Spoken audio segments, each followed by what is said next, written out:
Witajcie, drodzy widzowie, tu Piciu. Pozdrawiam Was serdecznie i chcę Wam pokazać dzisiaj moje nowe skarpetki.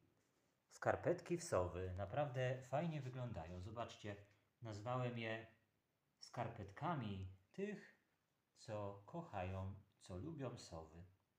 Zobaczcie, jak to fajnie wyglądają te sowy. A ta skarpetka ma sowę tak tutaj, taką jej twarz dużą. Naprawdę mi się spodobały i chciałem Wam pokazać skarpetki wsowy, skarpetki miłośników sow, bardziej tych, co lubią sowy.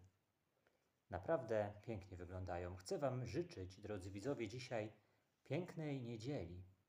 Bądźcie zawsze szczęśliwi i niech wszystkie Wasze marzenia zawsze się spełniają.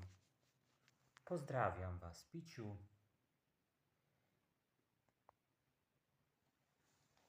Pa, pa.